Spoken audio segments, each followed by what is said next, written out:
Gary, you talk straight. How are you feeling after last night? Did the best team win? Best team won. If we look at it just purely on football, absolutely. They played a really good game, Italy, after a difficult start to the game. They got on top. They controlled the game, demonstrated the authority and the class that they have. They've obviously got a fantastic goalkeeper. They've got a defence that's resilient, and they've got an unbeaten record now, which I think stretches back some 30-odd matches. So, look, in the end, we just couldn't go over that extra hurdle. But how do I feel this morning? I feel quite good in the sense of, as an England fan and watching the players and thinking about how they've handled this tournament, good about our manager, good about the way in which the players conducted themselves, the way in which they performed. Gareth and the players found a way to get to that final last night. And I know people will say that maybe we could have been this or we could have been that, could have been more attacking, could have made that substitution, all those things that we'll hear. But they've got it so right during this tournament that I trusted them to the end and they just fell short. But proud of the players, proud of everything that they've achieved. Feel connected to them. I've not always felt connected to England teams as a fan growing up, and even as sometimes a player and as a coach. But I felt connected to this team because I felt as though they did everything in a way in which, to be fair, they carried themselves brilliantly on and off the pitch, and they played really well. You've been there, you've suffered this kind of defeat and disappointment with England yourself as a player. Give us an insight into how that team will be feeling this morning, especially those three young players. I mean, the youngest, Saka, just 19, missing those penalty spot kicks. How will they be feeling this morning, and what will Gareth Southgate be doing to look after them? Honestly, there'll be none. Some of them, obviously, the ones who may be feeling a little bit more than the others, the ones who maybe missed a penalty or not, they'll be sad.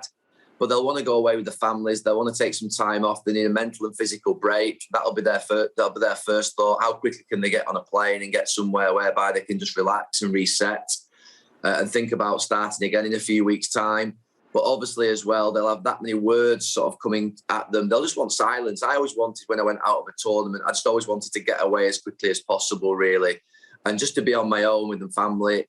Not talking about football, just getting back to normality, because they've been in a bubble for the last 5, 6, 7 weeks, not being able to see their families, not being able to obviously mix with anybody. They'll have been in that hotel room and they'll just want basically normality back in their lives for a few weeks. They've done it incredibly well. The spotlight and scrutiny has been on them, and they've been heavily praised for everything that they've done in this last few weeks, but they'll just want some peace and quiet in their lives this morning if it was like, when I got knocked out of a tournament. But they should also be incredibly proud of everything that they've achieved as well, because they've done something no England team has done for 55 years, and that's reaching a final. I know it's not enough because we had to win to really take it that step further, but it's still brilliant what they've achieved in these last few weeks. Gary, you do hope that the players do switch off in a sense, because if some of them look at social media this morning, it will make for awful reading. A number of the players coming in for racist abuse from so-called fans, in particular those young players, Marcus Rashford, Sancho and Saka, coming in for racist abuse for simply missing a spot kick, which many England players up and down the years have done. What's your reaction to that? Racism rears its head time and time again in football. And now we see it when England have performed the best they've ever done since '66. Well, I'm just reading your breaking news. It says the PM condemns racist abuse of England players. Is that the same Prime Minister that a few weeks ago? I mean, Gareth Southgate and the players a few weeks ago, about 5 days on the trot, told us that they were taking the knee to promote equality and it was against racism. The Prime Minister said that it was OK for the population of this country to boo those players who were trying to promote equality and defend against racism. It starts at the very top. And so for me, I wasn't surprised in the slightest that I woke up this morning to those headlines. I expected it the minute that the three players that missed. And, the fact of the matter is, there is an issue, obviously, in football. There is an issue in society where we feel it's acceptable, basically, to criticise players for sporting actions because of the colour of their skin. But I have to say, accepting and validating that players who take the knee, like I was saying, were promoting equality, inclusion and defending against racism is coming from the very top. And that, you know full well that if your parents do something, your children will follow. And I'm not saying that each individual person who was obviously directed that abuse towards the players shouldn't take accountability. They absolutely should. The social media companies, you know, we know full well now, it's a well-told story that the social media companies have to come down harder on racist abuse. I think we have to start to isolate these individuals who are attacking the players in a racist manner and isolate them by writing to their employers so that ultimately there is total accountability and there is suffering and consequence. But also that, to be fair, there is consequence within the game through the FA, the Premier League and other organisations, UEFA and FIFA.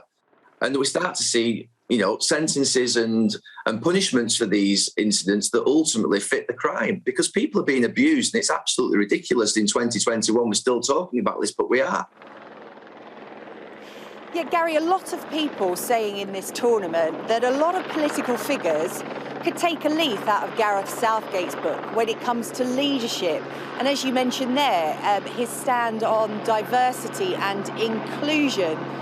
Do you think the Prime Minister needs to take a look at Gareth Southgate and do more in this area? He said Muslim women look like letterboxes. I think he does, yeah. Do you not? Should we not be highlighting this more often? I mean, honestly, Gareth Southgate and Boris Johnson, they're absolutely poles apart. One's a gentleman. You can be a leader and a gentleman. You can be ruthless but have empathy and compassion.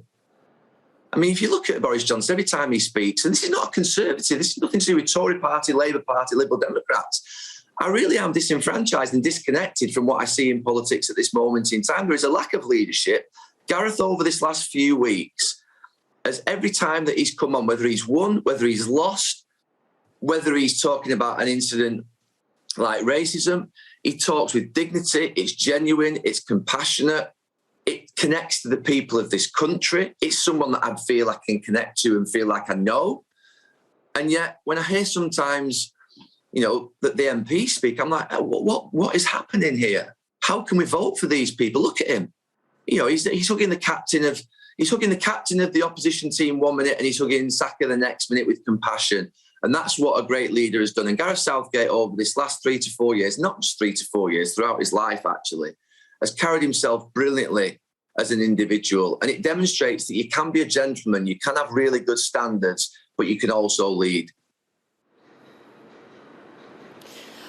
Gary, I know you feel very passionate about that. What next for this England team? It's the World Cup next year. Can we go one better?